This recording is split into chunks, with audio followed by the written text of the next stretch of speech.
Good evening. It's May the 3rd, 2024 at about 6:04 p.m. And welcome back or welcome to my channel. I'm Grandma Teresa Grace, and I've been missing in action for, I don't know how long. I haven't looked. A dear friend returned from Medjugorje and brought me a new crucifix, absolutely beautiful, with the St. Dominic medal in it. And she made this rosary for me. This is my beloved, and I am his. And every day I surrender my life to him. And for better, for worse, whatever it looks like, I just ask to be living in his divine will 24 hours a day, 7 days a week, because without him, I'm nothing and I'm completely lost. And I'm going to start with a short reading from this little book here, Jesus Calling. And this is today's devotion. You cannot serve two masters. If I am truly your master, you will desire to please me above all others. If pleasing people is your goal, you will be enslaved to them. People can be harsh taskmasters when you give them this power over you.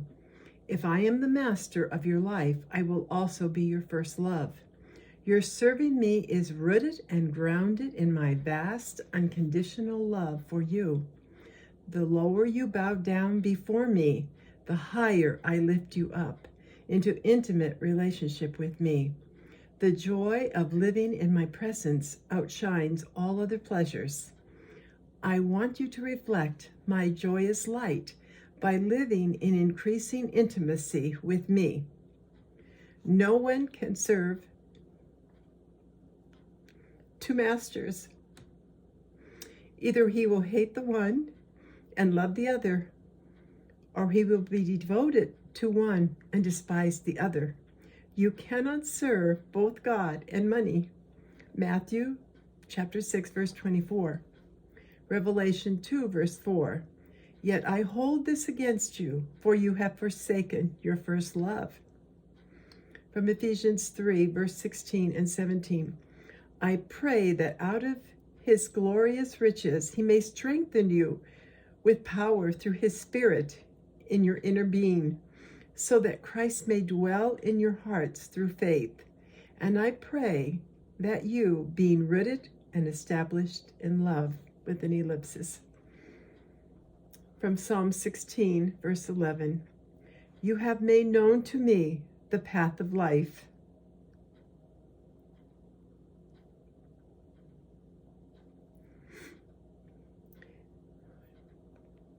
I'm sorry.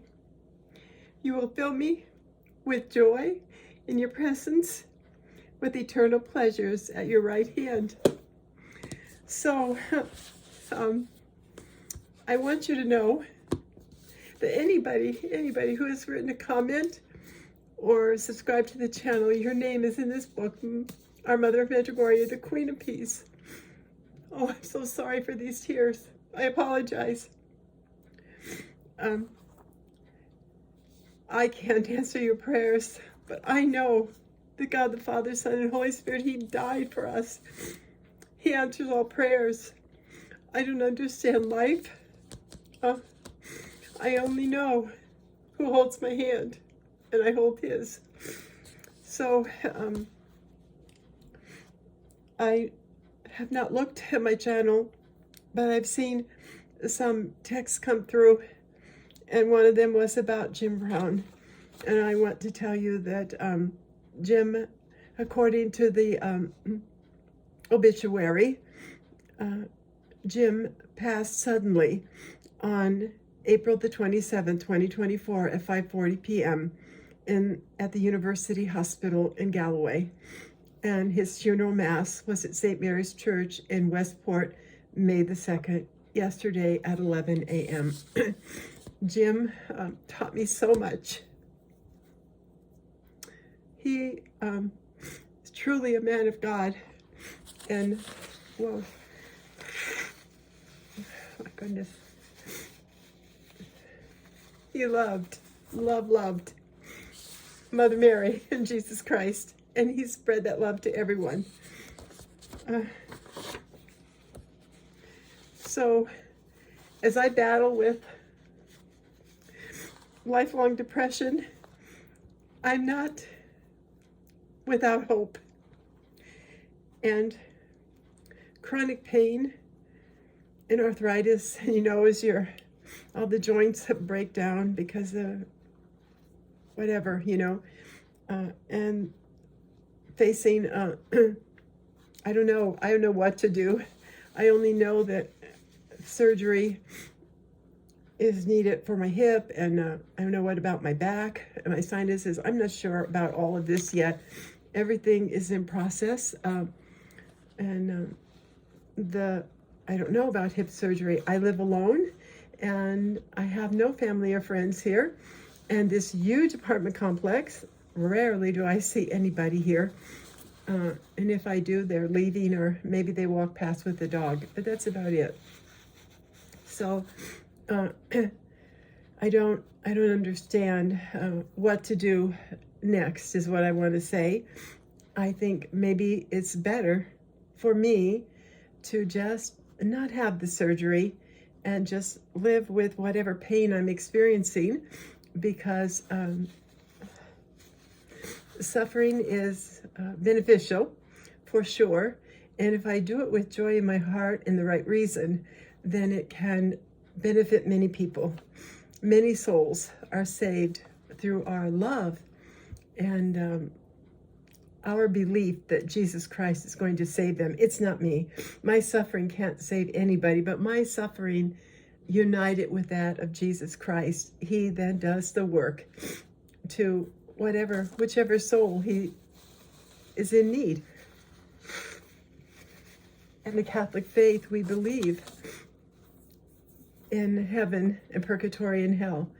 And I trust that the God of light, the God of love that I believe in, wants to see all of us reach the heavenly kingdom with him. That's my true belief. And I also want to say that I have a comfortable apartment. I have a beautiful apartment. And I promised to show it to you, and I haven't done it yet, but I will. Maybe tomorrow or the next day. I don't know. And I was just sitting here through tears, eating my lunch, and thinking about my daughter, who struggled for so many years with drug and alcohol addiction, living on the streets 37 years. I'm just thinking, how could anybody do that when, I don't know, I can't comprehend it. And there's, so I can't even explain to you all the feelings that you go through as a mother, of guilt, shame. It doesn't matter that I have a degree, that I had a job. My husband was degreed. We both had beautiful jobs. We both thought we were doing really, really well as parents, but you don't know what's going to happen. None of us know. Some of our children are going to die of fentanyl overdose. Some are going to die in an automobile crash. Some are going to, die naturally of a serious disease. We don't know how we're going to go. We only know this moment right now, this instant in front of me. I am so grateful that God has allowed my heart to continue beating, that I have breath, and that I'm speaking to you, that I can smile through my tears, and that I know there's a tomorrow. And I also think about the years that I worked in the prison, and you walk in through the Sally Port and those doors clang, bang, shut behind you, and you're in there. You're not getting out until somebody behind the control tower pushes a button, and hopefully all the electricity isn't gone. You can get out of the prison, or else you're stuck in there. Those men are in a physical prison, but depression, anxiety, pain, illness can hold us in a prison that's not very nice to live in. And for me, I'm going to the 12-step programs, and I am using my faith. I just pray the Our Fathers, the Hail Marys continuously as I go through my day, and know and trust that God is with me. And my daughter in the Philippines, she just sent me horrific news They have nothing. They live out in the country in a remote village. And where they had been living on the family compound,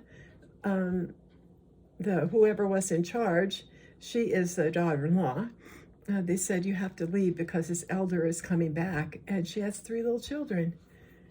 And so then they went to the next place that they were given and told, no, you have to go. There's another relative coming to take that house. Can you imagine?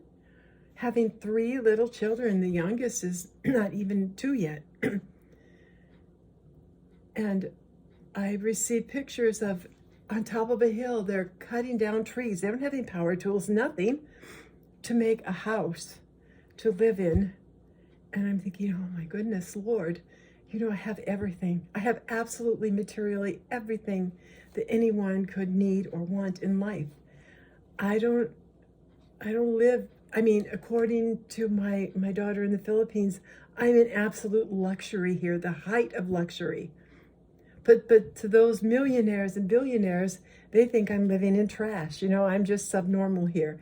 But it doesn't matter. You know, the point is, what I want to make is that every one of us has our own difficulties, our own struggles, our own path that we're going down. And the only thing I can do is remain true to myself. And I was just struggling to get back on this channel and speak. And right now, I can't explain to you what's going on in my head, but I only know that I'm able to talk through the pain and I'm able to smile, and it's okay. Everything is okay. And to the best of my ability, I'm going to return. Maybe the next video will be very simple and sweet. I can take you on a tour of my little apartment because I love it and it's beautiful. And I want to thank each and every one of you who has prayed for me, that has left me a message, encouraged me. Those of you who have just subscribed to my channel, I just send loving wishes, hugs, kisses, so many prayers, so many prayers. And so no matter what's going on in life, it's worth the living. And I have that song of Neil Diamond running around in my head, Stones. Inside the head, you know, just playing. All of us with stones are running around in our head, you know. Nobody is free of the human suffering of this life. Some of us hide it better than others, but every single human being has to suffer something, being human. So that's it. That's all I'm going to share for today. And please leave me a note and I will answer your texts. I promise that I will answer your comments and put everything in this book. And I know that our Mother Mary, Jesus Christ, God the Father, Holy Spirit, answer all prayers in their timing and in their, according to their will. It's up to me to be joyous about it. Thank you so much for tuning in. Until the next time, bye-bye.